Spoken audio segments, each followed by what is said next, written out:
Muy buenas.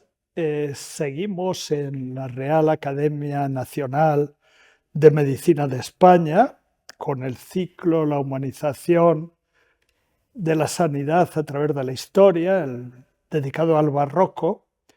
Y hoy nos va a tocar hablar de historia y ética. Para ello hemos invitado pues, a un personaje excepcional que es el profesor Diego Gracia. Yo empezaré diciendo que el profesor Diego Gracia es el presidente de la Fundación de Ciencias de la Salud, con lo cual pues llevo unos 33 años o así colaborando con él. Es tal vez la persona viva que yo conozco con mayor capacidad intelectual. Ha sido catedrático y es catedrático emérito de Historia de la Medicina en la Universidad Complutense de Madrid. Es director de la Fundación Javier Zubiri, además de nuestra fundación. Es el creador, creo yo, de la bioética en España, desde luego el más importante representante de la misma, en España y en América Latina. En América Latina es profesor honorario en varias universidades y también es doctor honoris causa en varias universidades españolas. Creo que esta semana o la próxima le hacen doctor honoris causa por la Universidad de Valencia. Él empezó su carrera con el profesor Sánchez Grangel y estudió medicina en Salamanca y posteriormente hizo el doctorado con el profesor Laín Entralgo y es seguidor del profesor Laín Entralgo. Ha escrito la mejor biografía que existe sobre Laín Entralgo, biografía intelectual sobre todo, y los libros de referencia sobre bioética en España, cuadernos de bioética y 3 o 4 libros imprescindibles para el conocimiento de la bioética. Aparte de esto, pues es un historiador, sobre todo es un gran historiador de la medicina medieval. Hay un par de artículos suyos y es muy difícil recordar el artículo de una persona y sin embargo yo lo recuerdo, uno sobre el modus faciendi de Bernardino de Ladredo y lo que es la escolástica médica, que es impresionante. Y luego tiene otro artículo, aparte de otros muchos que tendrá, sobre Miguel Servet, que es verdaderamente espectacular. Como en estos ciclos se trata no solo de exponer una serie de conocimientos de tipo positivo, sino también de hacer una serie de reflexiones, nos parecía muy importante que él hablase de historia y ética. Y por eso le hemos invitado hoy a que hable de historia y ética. Para mí es un auténtico honor que haya aceptado estar en este ciclo, en la fundación que él preside, pero en un ciclo que yo coordino, por lo cual le doy mucho las gracias y le pido que nos diga lo que le parezca oportuno. Bueno, muchas gracias a ti, Javier, por la invitación para hablar un poquito del tema, sobre todo de la ética médica o de la ética en la medicina del barroco del siglo XVII, que fue un siglo fundamental porque en él se produce, no solo en medicina, sino en la ciencia en general, el cambio entre el mundo antiguo y la aparición de la ciencia moderna, de un nuevo modo de entender el mundo, la vida y, por supuesto, la ciencia, y en este caso concreto la medicina, ¿no? Entonces, hay que recordar, por ejemplo, que el siglo XVII es el siglo de Galileo, en el que muere Galileo, había nacido antes, en el que fallece y en el que vive Newton, el padre de la revolución científica moderna, y es también el siglo en el cual comienza lo que llamamos ciencia moderna, como ciencia experimental, etc. Claro, esto influye no solo en ciencia física, en mecánica, que es el caso de Galileo y Newton, sino que influye también en medicina, de tal manera que el cambio que se produce en la medicina del siglo XVII pues es fundamental. Naturalmente, este cambio donde se va a ver mucho más claro es al siglo siguiente, en el siglo XVIII, pero los cambios comienzan aquí. Claro, entonces, la cuestión sería cuál es el cambio y cuál es la función de la ética en todo esto. Bueno, la medicina venía desde el tiempo de los griegos, desde sobre todo la gran sistemática de la medicina que hizo Galeno al final del periodo helenístico griego, y la ordenación de los saberes médicos que se produce en Alejandría, se inicia una tradición que va a durar prácticamente hasta el siglo XVII y que en el siglo XVII con personajes como Sydenham entra en crisis, de tal manera que se hace necesario cambiar la orientación completa de la medicina.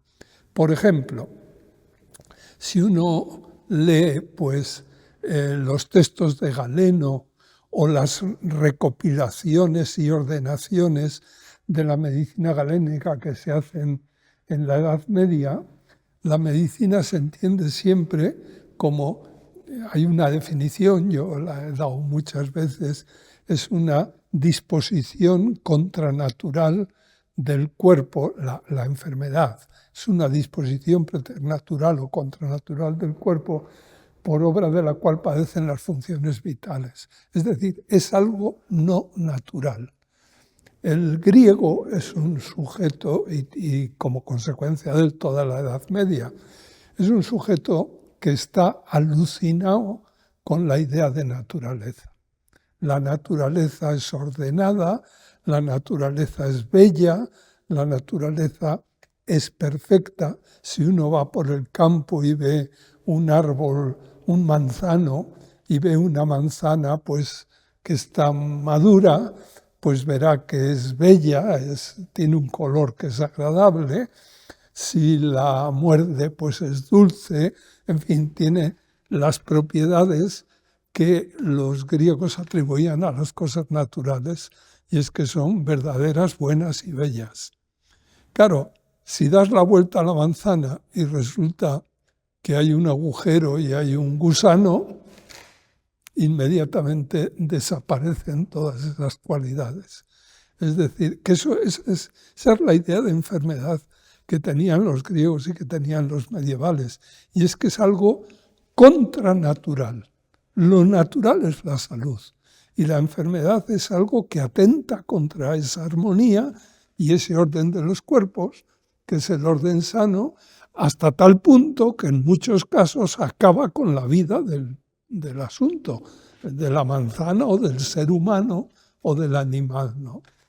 Bueno, esto que es tan clásico y ha durado tantísimos siglos, cuando entra en crisis es en el siglo XVII, por obra de bastantes personas, pero hay un personaje que se ha convertido en paradigmático para esto, y fue Thomas Sydenham, un médico británico muy culto, muy influido por una filosofía rompedora que en ese momento estaba iniciándose, que es el empirismo de Locke.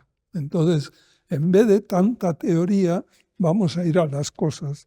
Y Sydenham da una idea nueva de lo que es la enfermedad.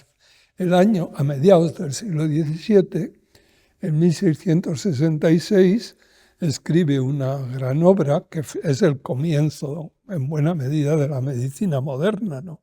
observaciones médicas acerca de la historia y curación de las enfermedades agudas. Y les voy a leer unas líneas, solo unas líneas, para que se vea el cambio que se ha producido respecto al modelo antiguo, al modelo galénico, ¿no? Hipocrático. Dice Sydenham, creo que carecemos hasta el día de hoy, se está enfrentando con toda la tradición anterior a él. Hasta el día de hoy carecemos de una historia acabada de las enfermedades, de un análisis adecuado de qué son las enfermedades, principalmente a consecuencia de habérselas considerado por muchos solamente como efectos confusos y desordenados de la naturaleza. Por tanto, de habérselas considerado como antinaturales o contranaturales. La tesis de Sydenham es que estar enfermo es tan natural como estar sano. En tanto que en toda la tradición, desde los hipocráticos, desde el siglo V a.C. hasta cuando él escribe, es que la enfermedad no era natural, era antinatural o contranatural. Lo que dice cuando yo observo, claro, él es un discípulo de los empiristas británicos, ¿no? Cuando yo observo la naturaleza, tan natural es que haya gusanos como que haya manzanas. Y por tanto que los gusanos quieran comer manzana, pues no se puede ver como una cosa antinatural, ¿no? Claro, esto, que parece una broma, cambió el sistema completo de la medicina, ¿no? Es decir, el estudio de la enfermedad tiene que hacerse de un modo distinto. No tiene que verse como algo extraño, lo que llamaban los latinos un lusus naturae, un error de la naturaleza, sino como un fenómeno natural. Y entonces vamos a estudiarlo con los procedimientos con que podemos analizar la naturaleza para ver si conseguimos entender y controlar ese fenómeno que nos viene mal, que es la enfermedad, ¿no? Entonces dice, quiere hacer la historia acabada de las enfermedades porque antes se las consideraba solamente como efectos confusos y desordenados de la naturaleza, mal cuidadora de sí propia y desviada de su estado natural. La enfermedad era una desviación del orden natural, ¿no? Y persuadiéndose, por tanto, de que perderían el tiempo haciendo su historia de una manera completa. Entonces, esto que se llama, claro, aquí aparece varias veces el término historia, también hay que aclarar lo que significa este término, y es que en medicina, claro, Sydenham vive en un momento en el que los botánicos y los zoólogos, los llamados naturalistas, están haciendo historia natural. Y la historia natural es poder analizar y clasificar las plantas, los animales, es decir, ordenar la naturaleza y entender la naturaleza. Y lo que dice Sydenham, yo en medicina tengo que hacer lo mismo que están haciendo los botánicos y los zoólogos. Y lo mismo que hay que clasificar y analizar lo que son las plantas y los animales, tenemos que analizar y clasificar ese fenómeno natural que es la enfermedad, ¿no? Claro, esto es un cambio de 180 grados. Es decir, la medicina moderna comienza ahí. Y comienza ahí lo mismo que la física moderna comienza en el siglo XVII. Y entonces, y además, claro, se produce otro fenómeno. Sobre todo se produce en el Reino Unido, pero acaba difundiéndose por toda Europa, ¿no? Y es que un filósofo británico llamado Lord Bacon, Francis Bacon, escribió un libro que fue muy importante, es conocido, es un libro que se llama Novum Organum. Todos estos señores escribían en latín, como es obvio. El Novum Organum, ¿a qué se refiere el título? Bueno, pues en las obras de Aristóteles, todos los tratados de lógica tienen un nombre en griego, que están recopilados, y el nombre es órganon. Órganon, que es el método, ¿no? Y entonces un señor, un filósofo británico del siglo XVII, dice, hay que cambiar el órganon, aquel que escribió Aristóteles y que ha dominado toda la historia del pensamiento hasta hoy. Y hay que hacer un novum organum, un órgano, una lógica nueva, ¿no? Y si uno analiza esa lógica, verá que ahí está clarísimamente expuesto lo que es el método experimental moderno. Por tanto, lo que hay que hacer es analizar, es ir acumulando casos, de tal manera que la evidencia pueda hacerse cada vez pues, mayor, ¿no? Porque, claro, los experimentos son particulares, nosotros formulamos proposiciones universales, por eso plantea un problema, y este problema los filósofos del siglo XVII lo tenían muy claro, ¿no? Frente a la lógica aristotélica, ellos saben, el caso típico es Descartes, ¿no? Saben que hay un punto en el cual podemos hacernos firmes, fuertes. La mente humana ahí es fuerte, es el famoso cogito ergo sum, es decir, los procesos puramente mentales que no tienen que ver con la realidad empírica. Por ejemplo, la matemática y la geometría. Que el cuadrado de la hipotenusa es igual a la suma de los cuadrados de los catetos, es una verdad que no tiene que ver con la experiencia, sino que tiene que ver con el mero razonamiento. Esto es lo que se llamaron juicios analíticos, que no dependen de la experiencia. Pero la medicina y la farmacia y la física sí tienen que ver con la experiencia. Y ahí, por tanto, los juicios son de otro tipo. Se llaman juicios sintéticos. Hay algo que yo pongo, pero hay algo que me viene de fuera. Y de la síntesis de eso se produce el juicio, ¿no? Cuando el bueno de Newton elabora la ley de caída de los graves, pues bueno, el tópico dice que es porque vio caer. Bueno, porque tuvo experiencia concreta. Y solo después, es decir, es un juicio sintético entre lo que él pone, pero también lo que recibe de fuera, ¿no? Y entonces, claro, comienza el método experimental porque la ciencia empírica se hace con juicios sintéticos. Y los juicios sintéticos parten de la experiencia, de trabajar con la realidad y de ir acumulando experiencia. No es un azar que este sea también el periodo en que nace la estadística. La estadística comienza en el siglo XVII con los hermanos Bernoulli. Antes se hablaba de probabilidad, pero era lo que en las historias de la estadística se llama probabilidad subjetiva. En fin, esto. Pero que se llamaba también plausibilidad en latín. Pero en cualquier caso, la probabilidad objetiva, por tanto, las leyes de los grandes números y la estadística como una parte de la matemática comienza entonces. ¿Por qué? Porque en los juicios sintéticos,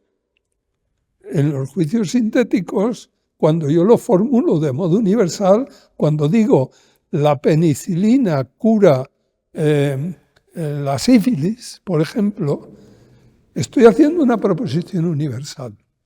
Y si mi experiencia es particular, yo he visto un caso en el que he puesto penicilina y ha curado eso, y otro caso, y otro caso, y otro caso. Claro, pero eso siempre es una experiencia particular. Tengo 1000 casos. Pero cuando digo la medicina cura la sífilis, estoy haciendo una proposición universal. Y entonces necesariamente hay lo que se llama un defecto de base empírica. Es decir, mi experiencia no es universal, es muy limitada, ¿no? ¿Cómo puedo formular una proposición universal? Bueno, esta es la teoría de la probabilidad, que es, por ejemplo, la que se ha utilizado a partir de ese momento en ciencia y gracias a la cual ha avanzado la ciencia. Por ejemplo, en medicina, El ensayo clínico es pura estadística, ¿eh?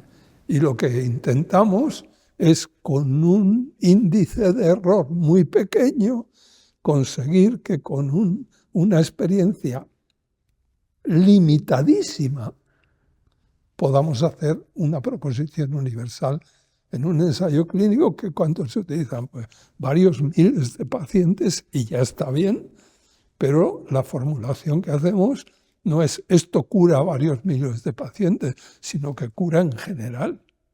Este es el problema, ¿no? Bueno, pues esto, que es un problema lógico y técnico, es también un problema ético. Y esto es la otra parte que a mí me gustaría señalar, ¿no? Y es que los médicos se dan cuenta de que, claro, en la medicina antigua, entendiendo por medicina antigua toda la que llega hasta ese momento, ¿no? En la medicina antigua se distinguía perfectamente lo que llamaban physicus, un físico, de lo que llamaban un medicus. El físico era un sujeto teórico, era la idea antigua de ciencia como ciencia especulativa, y el medicus era un práctico, era el señor que curaba, pero no tenía la estimación intelectual ni el nivel social que tenía el physicus. Y la distinción entre físicos y médicos se da en toda la Edad Media y en la Antigüedad, ¿no? ¿Qué es lo que sucede? Pues ahora sucede que estos que tienen saber práctico, es decir, va cambiando el sistema. Y el sistema es que esos de abajo son los que están haciendo la ciencia moderna, lo que están comenzando a hacer la ciencia moderna. Y esto en medicina, ¿en qué se concreta? Bueno, pues lo mismo que distinguían entre físicos y médicos, distinguían entre patología y clínica.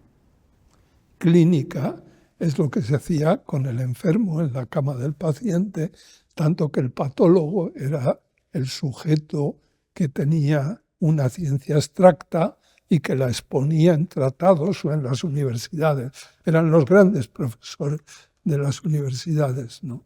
De tal manera que el prestigio de los médicos prácticos era muy pequeño.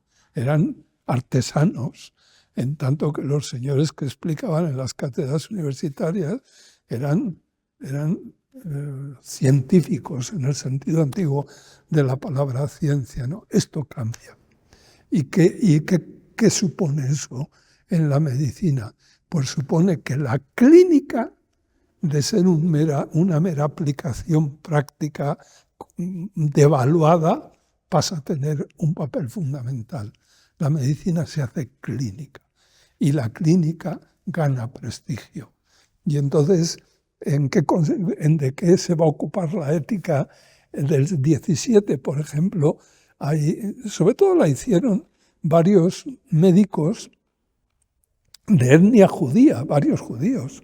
Entre ellos uno que se llamó Rodrigo de Castro, era portugués, se tuvo que ir a Ámsterdam porque por aquí no se vivía bien, ¿no?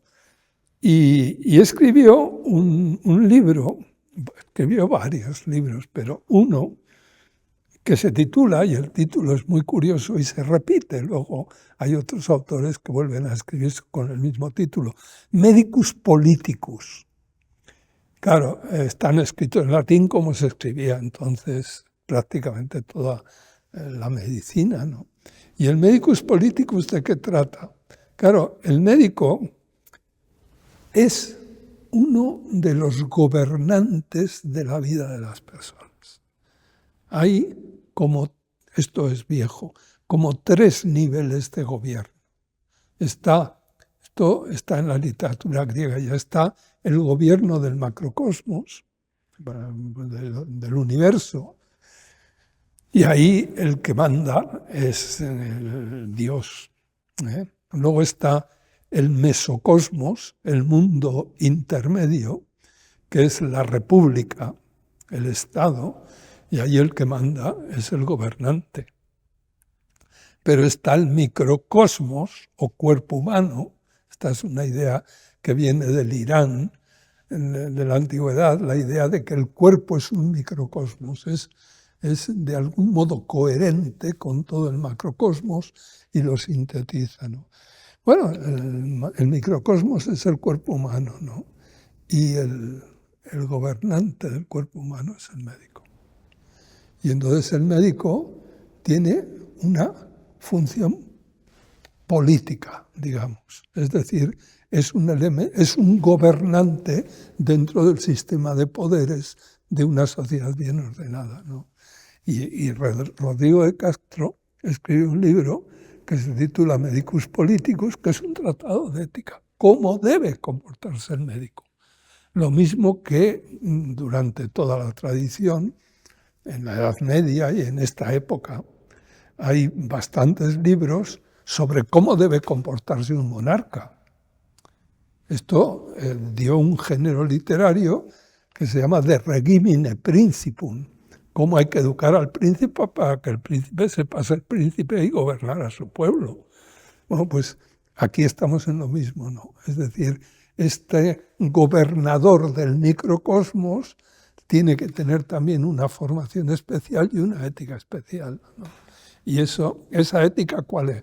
Bueno, pues ahí no innovan mucho. Es la ética que viene desde los hipocráticos y que es una ética que hoy nos resulta un poquito escandalosa, pero que ha funcionado hasta hace 2 generaciones y todos la hemos conocido, ¿no? Es una ética paternalista porque el médico es el que sabe, el paciente no sabe, y por tanto el médico no tiene que hacer lo que diga el paciente, sino aquello que él cree que debe hacer para curar al paciente. Por tanto, es lo que es bien conocido en la fórmula del antiguo régimen francés, todo por el pueblo pero sin el pueblo. Aquí es todo por el paciente pero sin el paciente, que es el despotismo ilustrado que comienza aquí, o que se expresa muy bien en estos libros de ética del siglo XVI. Por tanto, la ética es la ética clásica que comenzó en los tratados hipocráticos, con el famoso triángulo hipocrático que sale varias veces en los textos hipocráticos y que se repite continuamente a lo largo de la historia. Y es que el ejercicio médico es como un triángulo que tiene 3 vértices. En un vértice está el médico, en otro vértice está la enfermedad y en otro vértice está el paciente. Y dice el texto hipocrático, y el que repiten todos, ¿no? Dice, si el paciente se alía con la enfermedad en contra del médico, lo van a vencer. ¿Qué es lo que tiene que hacer el médico? Aliarse con el paciente en contra de la enfermedad. Y para eso vale todo. Por ejemplo, vale mentir o no decir la verdad al paciente, porque lo que es como se le trata como un niño pequeño, por eso es paternalismo, ¿no? Cuando a un niño pequeño le van a poner la vacuna de lo que sea, pues inmediatamente que ve la aguja se pone a llorar. ¿Y qué es lo que hace la madre? Decirle, no, si no te va a doler, no te preocupes, que no te duele, que esto, bueno, de algún modo es una mentira, ¿no? Bueno, pues, esto es lo que hacían los médicos, es decir, y concretamente hay textos en los que se ve muy bien, como dice, el médico debe ocultar al paciente todo aquello que pueda serle pues, perjudicial o producirle mal, o que le lleve a tomar una decisión que el médico considera que no es correcta. ¿Claro? Porque, y esta es la famosa, estos son, por tanto, hay unos, en los libros estos, por ejemplo, el de Rodrigo de Castro, de Medicus Politicus, es muy curioso porque es un intento de normativizar la clase médica en su relación con el paciente y en su relación con la ciudad o con la sociedad. Y aquí comienza, es un poco el barrunto de lo que luego en el siglo XVIII es el nacimiento de la llamada salud pública. Es decir, que el cuidado del sanitario no tiene que limitarse a la relación concreta del médico y paciente, que también, pero no solamente, sino que además hay que cuidar del medio ambiente, tal, porque, y entonces viene lo que se llamó, por ejemplo, a finales del siglo XVIII, empieza a llamarse en alemán medizinisches Polizei, policía médica, que en el fondo la mejor traducción es política médica. Es el medicus politicus de Rodrigo de Castro. Lo que pasa es que esa política médica comenzó siendo más policía que política, porque más que salud pública, pues era evitar, por ejemplo, en las famosas epidemias de peste bubónica o en las iniciales que comienzan entonces un poco más tarde de cólera, la función era policial, era controlar fronteras, evitar que los barcos llegaran, que bajaran las personas, etcétera, ¿no? Entonces, ahí no solamente es ética médica, sino que el medicus politicus es también político de alguna manera. ¿Cómo? Pues en ese inicio lo que se llamaba policía sanitaria, ¿no? Que luego se convertirá, sobre todo en el siglo XIX, en política sanitaria y ya en el XX, sobre todo, en salud pública. Por tanto, la función del médico no es solo la salud privada, el control o la promoción de la salud privada, sino también el control y la promoción de la salud pública, ¿no? Muchas gracias, Diego. Si yo fuera Charcot, diría que la presencia de Diego, pues, me ha intimidado, porque estaba esperando lo que ustedes han escuchado, es decir, la capacidad hipnótica de una mente razonando en voz alta con una atracción bárbara.